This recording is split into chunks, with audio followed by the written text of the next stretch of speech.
It's human nature to argue, but deeper in our nature is the desire to win said arguments. If you're looking for advice on how to not only win your arguments, but ultimately win people over onto your side, then you'd better leave now. For you see, this video is a case study on juror number 3 from the 1957 film 12 Angry Men, who argued so poorly that not only did he lose his battle of wits, but he also alienated himself from his own supporters. Our goal here is to answer one question: where did he go wrong?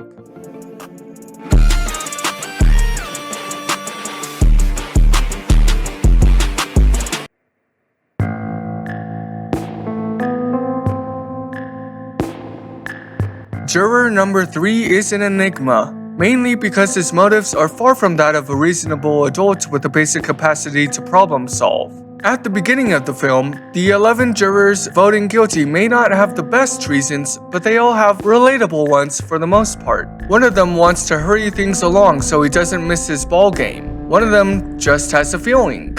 A good number of them were simply swayed by the courtroom trial, but juror 3 had more on his mind than facts or saving time. As it turns out, putting a man in the seat of death was his motive for voting guilty. Slipped through our fingers? Are you his executioner? I'm one of them. Perhaps you'd like to pull the switch. For this kid, you bet I would. The way I see it, his motive can be defined in two ways. One, he hated the background and overall demeanor of the accused. This can be supported by what he says about those who grew up in the slums. You sit here, vote guilty like the rest of us, then some golden-voiced preacher starts tearing your poor heart out about some underprivileged kid just couldn't help becoming a murderer, and you change your vote. Or two, he wanted to redirect the frustration of his troubled life onto someone else, regardless of who. This can also be supported by the story of his toxic relationship with his son, or the possible strict relationship with his father, who made juror 3 call him sir. When I was a kid, I used to call my father sir. That's right, sir. Do you ever hear a kid call his father that anymore? You may be asking, what does motive have to do with someone's performance in an argument? For number 3, it had everything to do with how he presented his arguments. At first, he tried to hide his true motives. Here's what I think, and I have no personal feelings about this. I just want to talk about facts. But as his sanity chipped away in that small, hot room, he had an occasional slip of truth. Juror 3's outbursts about his true motives were what mainly alienated those around him from the idea of siding with him. In the end, your motives will always affect your argument, no matter how much you try to distance yourself from them.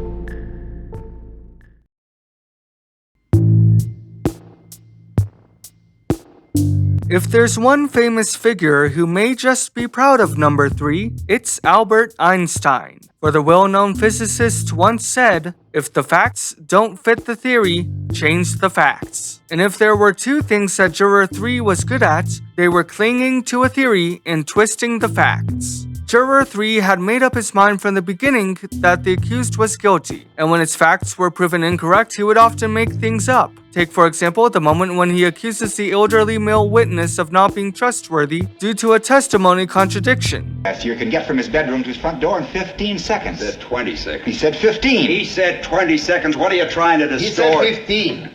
How does he know how long 15 seconds is? You can't judge a thing like that. He said 15 seconds. He was very positive about it. He was an old man. Half the time he was confused. How could he be positive about anything? This also contradicts his earlier argument that the witnesses were to be trusted as definitive evidence that the accused was guilty. Perhaps juror 3 would be more successful if he had taken Agatha Christie's advice instead. If the facts will not fit the theory, let the theory go.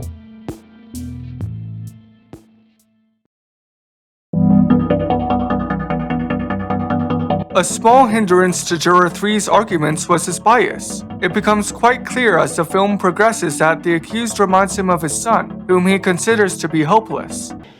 You got any kids? 3. I got one. I said I'm going to make a man out of you if I have to break you in two trying. I haven't seen him for 2 years. Kids. Rotten kids, you work your life out.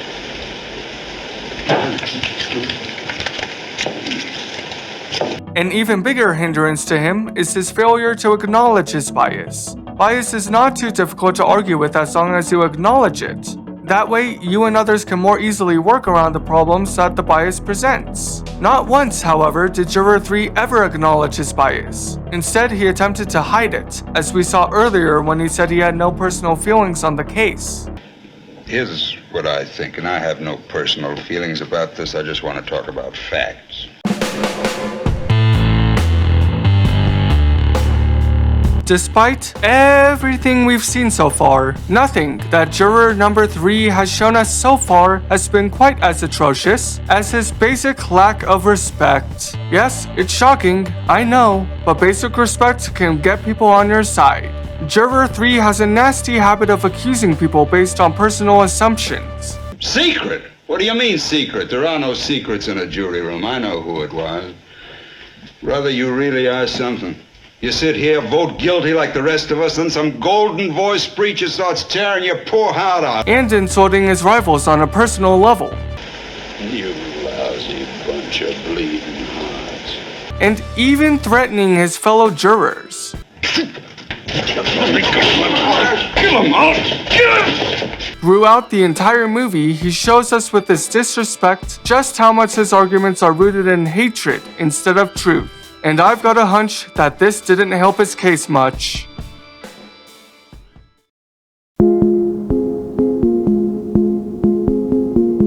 So now that we've analyzed Juror 3's flimsy debating skills, it's time for us to ask the question. Could he have won everyone over with the idea of a guilty verdict had he been more convincing? Well, I believe he could have. Early in the film, as Juror number 8 was standing alone 1 to 11 in favor of guilty, 8 presented evidence that at the very least convinced the jury that he wasn't entirely delusional. The switch knife. Where did that come from? It's the same knife. What you're doing?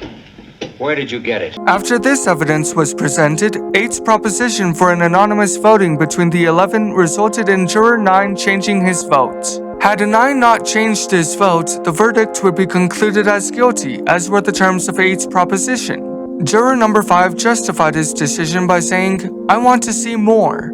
So he gambled for support, and I gave it to him. I respect his motives. The boy on trial is probably guilty, but I want to hear more. I have a reasonable doubt in my mind that 9 would want to change votes had 8 not used the identical knife as evidence. And would the knife even have been used as evidence had Juror number 3 not rudely pushed Juror number 8 to do so? I'm just saying a coincidence is possible. And I say it's not possible.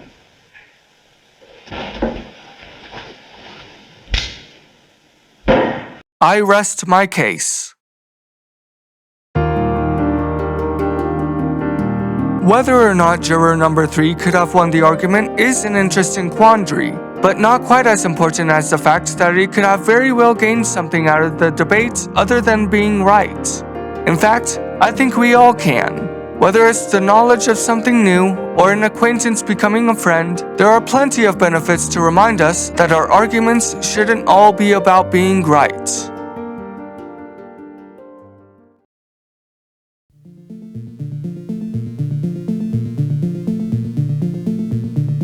If you liked this video, make sure to like, comment, and subscribe. I'm trying to post weekly starting now, so every bit of interest shown by my audience counts. Comments especially. Go ahead, try commenting something. It could be anything from "your voice sucks" to "nice video." All comments that aren't spam are welcome. And with that, I'll try to see you next week. Bye!